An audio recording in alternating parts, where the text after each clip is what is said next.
Happy Saturday. Welcome to the Marketing MadMen. Nick Constantino here, and I have a guest, Hugh Massie, and we got a lot to talk about, so we're going to get right to it. So before I turn it over to Hugh, I'm going to read his bio because I think it speaks volumes to the conversation we're going to have, and I'm not going to remember all this stuff, so let's rock and roll. So Hugh is the executive chairman and founder of the DNA Behavior International, and it's the behavior and money insights company. As a Titan 100 CEO and widely recognized behavioral solutions architect, Hugh addresses every opportunity and challenge from the proven perspective of behavior makes money. We're going to get into that because I think people have crappy behaviors and crappy habits these days. And with his unique analytical approach, Hugh helps growth-minded leaders create exponential future by building category king, people-centric businesses. And in the process, enhance financial decision-making, culture, and performance. So a lot to unpack there. So Hugh, how are you doing? Fantastic, Nick. Great to be with you today. You are my second Aussie on the show. I'm glad that we are going international. Hopefully we can get over to the motherland and get some people listening over there. Absolutely. Let's help them learn a little bit more about what we're doing here in the US. Yeah, love it. So before we even get to this, on that note, what was the most surprising thing to you about the US when you got here, and what do you miss the most about Australia?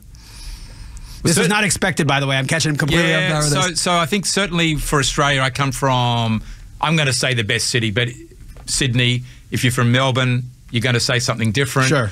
But I think it's the water. I had great proximity to the water and to the sea breezes and to the beaches, and of course your friends. But I think that part of Sydney I missed. You don't get that here. Yeah.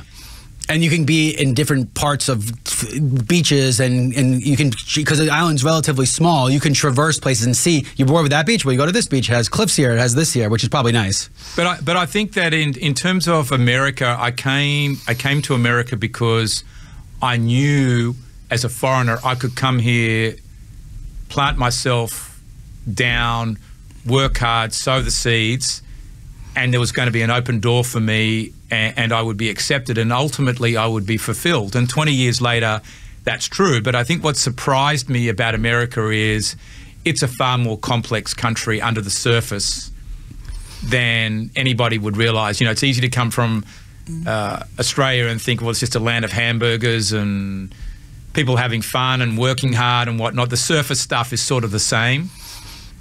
But underneath, it's a very complex country, which really goes back to its constitution and the history. Yeah, I agree. And you look at it, that's the rich tapestry of America. That's what makes it great, but it's also put some challenges out there. For sure. And that's something that Jamie, our previous guest, the PGA golfer who's been all over the country, he said he could not believe how much states changed. You cross a state boundary and you're like, the laws change. Like being a lawyer changes. Everything about it changes so quickly. The food, the cuisine, the way they speak, it changes so quickly. It's almost like being different parts of Europe. Like almost they run as their own countries. Yeah, I think the cultural protocols underneath, how people approach church, think about politics, think about the police. And how fast it changes. I mean, in 20 years, how quickly has that changed? It's amazing that the change has come just in 20 years. We almost look back 4 years like it's changed. 20 years ago, we were a different world. A lot of change. Yeah. Okay, so let's talk business a little bit. So talk about a little bit about your background, something that people wouldn't think of automatically, because that's going to set us up for having a lot more of this conversation of what you do now and how you help businesses. So I tell a lot of people that Nick, that I'm a reformed accountant. Okay. And I started life as a CPA. So the first 10 years of my career was as a CPA working in a large firm. And at the end of the 10 years, I became a bit of a caged up tiger. I was already doing investment deals on the side. I was into different things. And I think that moment just came one day when I decided I need to go on the street and build a business for myself. Okay. And I was you're a numbers guy.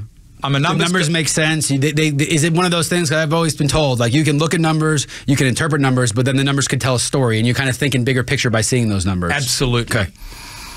But there was a different gift that came later, and so I left and I set up a wealth management business. Okay. And for me, it was all about delivering a hyper-personalized experience for the clients. Okay. Now, I had no idea what that meant. Got it. But I realized in the accounting world, I was already doing it. I was already customizing major tax advice letters for people based on perceived communication styles, whatever. So I brought that to wealth management. And I imagine that principles are the same. Diversification is the key to everything, right? That's where a similarity would be. Absolutely. Okay. It doesn't change. And then one day somebody asked me, Hugh, what are you really passionate about? Well, I want to help people all over the world become financially self-empowered. Went away and thought about it. This isn't teaching people what stocks and bonds are. Right. This is about teaching them about themselves. Right. People are going to create great wealth. They need to get in touch with their talents. They need to be able to optimize their financial behavior. Yeah. That's what I'm going to do. Yeah. And then I had a chance meeting with a psychologist, and she confirmed my theory that when people are under pressure or stressed, they revert back to what we call today their DNA behavior. Sure. A behavior that's developed very early in childhood, Sure. that's naturally instinctive. In a way, it's hard to get away from it. Isn't that everything, though? My understanding is we still have not evolved that much from when we were Neanderthals and running away, and that fight or flight, and a lot of those behaviors are part of the way your brain is wired to begin with. Absolutely. And you don't get away with it. It's 85 set time you're 3 years old. And so my view to it is work with it as much as you can, but of course be aware of its impact and learn how to modify it in settings. But there is the sort of the gift for each of us if we want to go and find it and do something with it. Yeah. And you know, of course, none of us are perfect. But so once I realized that, okay, I thought, how do I measure it? That's when I hired a psychologist in Sydney. Then she got me coming to Atlanta. So I did 40 trips in 4 years, and we validated the technology systems that we have today at a couple of the universities here, Georgia Tech being one and Georgia State University. Took a long time doing all of that, a lot of trips, meeting people. But you've created a barrier to entry because nobody else has what you have. So you've created a business that now has a hard barrier to entry to get into. Nobody else, 23 years later, is measuring the financial behaviors the way we do. We're the only one. Interesting. That's a huge point. And I think some of the things I've learned over the past couple of years, for example, like when people think that goods and service will make them happy, it is a complete lie. You don't know, your body is serotonin and dopamine, what is going to make you happy. What actually makes people the most happy is forming habits and being in routine, because that allows you more time to do the things that are ancillary and might be fun to you. So I think that's one of the things people get wrong is they think, well, if I work hard, I can buy this big house. Well, who's to say that big house is going to make you happy if you don't adjust your behavior? So, and I think that, you know, this might be the segue to entrepreneurs. I think that's one of the biggest mental mistakes for entrepreneurs is they looking at what somebody else has got and think, I've got to have that too, or he's got more, or she's got more turnover than I have, or got a better car, or they've just gone on a first-class holiday. And that is just mental torment. Somebody's always got more money than you have. You can upgrade your neighborhood or whatever, but you know what? You don't know whether they're happier. Right. And you don't know whether they've actually got some sickness somewhere, or how they got hold of the money from inheritance. Don't you think that social media has made that harder because people put this persona out that I don't believe the lick of it. I mean, once you get to meet people, and I don't want to say this to be rude, but almost 9 out of 10 times when I meet somebody who's successful, it's because they were given a bunch of money from a family member or a business from a family member, and that's why they succeeded. The days of building a business from the ground up in this country are not the same as they once were. So I think social media amplifies the parts that people want other people to see, and not the torment and problems that they're going through. I think that's dead right, and I think that it's incumbent on all of us to find our own identity, and be comfortable with that and get fulfillment from that.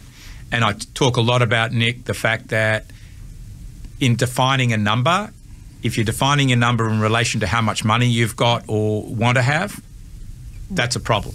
Yeah, because that will just tear you apart, because it's so easy for that to go. Whether it's in a divorce, business partnership breakup, business screw up, whatever. The economy crashes, your 401k is gone, your house loses half its value. It's fake wealth. But your identity never goes. And if you can measure yourself in terms of the human impact that you're going to have. I agree. For example, you've got millions of listeners. That's multiplying. That's human impact. I would agree. You've got a business sitting behind it. I would agree with that. That's the positive thing. That can never be taken away from you. And even if it all goes to crap, I had the experience of doing it and meeting people and learning from it. And when I went into this, my only goal is simple: do 100 episodes. And that was the only thing I wanted. And I'll tell you why. Two things. One, you're never going to be good at something unless you do it that many times. And number two, you never know. You know how quickly these industries change? Podcasting was on top of the world during COVID, fell down a little bit. Now it's back and blah, blah, blah, blah. Those are external circumstances you can't control. But you know what I can control? Do it 100 times. See if it's something that works for you. See if it's something you're good at. See if you meet people. That was the only reason I went into this. And that has allowed me to let it become whatever I needed it to be. There were no preconceived notions of, I'm going to be Joe Rogan. Joe Rogan's not even Joe Rogan anymore. These contracts, some of these things are house of cards that are falling down. But anyway. But if you believe in the bigger picture, people are going to be listening to your podcasts for many years and a long way down the track. You don't know who's going to pick it up and thought, okay, and that could be in 20 years' time. Today, we all out there still listen to Aristotle of Athens. For sure. who's pre-BC. For sure. Right? We're telling Greek mythology. We're retelling those stories thousands and thousands of times. They've been retold. So Nick's stories and Hugh's stories are going to get retold. Who knows? Right? Well, I think this is a great setup for the conversation, because I think one of the problems is that people, they are trained and almost from their young to be aspiring to be somebody else or want the bigger house. And what they don't realize is that when you're being aspirational, that you're not being fulfilled. And what fulfills you has been proven time and time again. The relationships you create and the human capital that you build around you are the only thing that is tied to happiness and the longest lasting cultures. People who live to be 100, they're not millionaires. You know what they do? They eat off the land. They have big family and safety nets around them. And at some point, we got to stop looking at technology and all these things and start looking back at the old country and look at biology and how our body reacts to things. And I think that's it. So we got another minute in this segment. Talk about that, then we'll go into the next break. And we'll so I think I absolutely agree with you that relationships are important. I think something that you didn't touch on, but it was sort of around health, is managing stress. And that's a big driver for me. Money is the biggest cause of stress. So you've got to be able to build a relationship with yourself is the only way you can build a good relationship with money. That will reduce stress. That is what will lengthen your life, but also the quality of it. Yeah, love it. And I think what we're going to talk about when we come back, we're going to open with two important things. Now, this has been spoken about till the cows come home, but we're going to talk about one, self-awareness, and two, emotional intelligence. Because everything we've talked about these are huge talking points now, but I don't think people really understand it, because being self-aware of only your good qualities is not being self-aware. You're lying to yourself. You got to know your bad qualities and what your habits are. I mean, I really can remember 4 or 5 times in my life where if I made a different decision, my life could have went very differently. Somehow they were all in Las Vegas while I was doing marketing. But we'll save that for when we get back from the break. So you've been listening to the Marketing MadMen at Action 106.3, and we will be right back.